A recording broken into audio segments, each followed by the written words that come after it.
Hello friends, welcome to Kochu kitchen. இன்னைக்கு கொடை மிளகா வச்சு லோ கேலரி ஹை ப்ரோட்டீன் பொரியல் எப்படி செய்யறதுன்னு பார்க்கலாம்.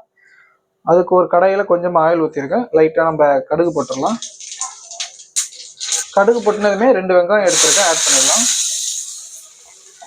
வெங்காயம் நல்லா செவக்க வதக்கிக்கலாம். இப்போ வெங்காயம் நல்லா செவக்க வதக்கியாச்சு. நம்ம அரிஞ்சு வச்சிருக்க கொடை மிளகா போட்டுலாம். நான் ஒரு 2 கொடை மிளகா எடுத்துருக்கேன். இதை நல்லா கிண்டி விட்டுக்கலாம். இதை 2 நிமிஷம் போல வதக்கிக்கலாம். நல்லா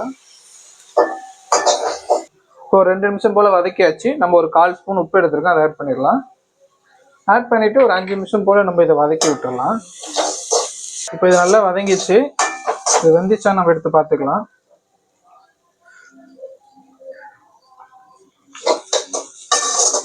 நல்லா வெந்திருக்கு. இப்போ நம்ம புரோட்டீனுக்காக இதில் முட்டை ஆட் பண்ணிக்கலாம்.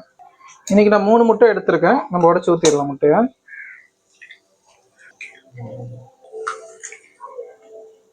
முட்டைக்கு தேவையான உப்பு போட்டுக்கோங்க. இப்போ நம்ம இதை நல்லா கிளறி விட்டுடலாம். முட்டை, உப்பு, கொடை மிளகாலாம் ஈவனாக வர மாதிரி நல்லா கிளறி விட்டுருவோம். ஸ்லோலே வச்சு கிண்டிக்கலாம், இல்லைன்னா முட்டை அடிபிடிச்சிடும். முட்டை நல்லா வந்துச்சு. இப்போ நம்ம இறக்கி வச்சிடலாம். அவ்வளோதான் ஃப்ரெண்ட்ஸ், சுவையான கொடை மிளகா பொரியல் ரெடி ஆயிடுச்சு. இந்த வீடியோ உங்களுக்கு பிடிச்சிருந்தா லைக் பண்ணுங்கள். எங்கள் சேனலுக்கு சப்ஸ்கிரைப் பண்ணுங்கள். தேங்க்யூ.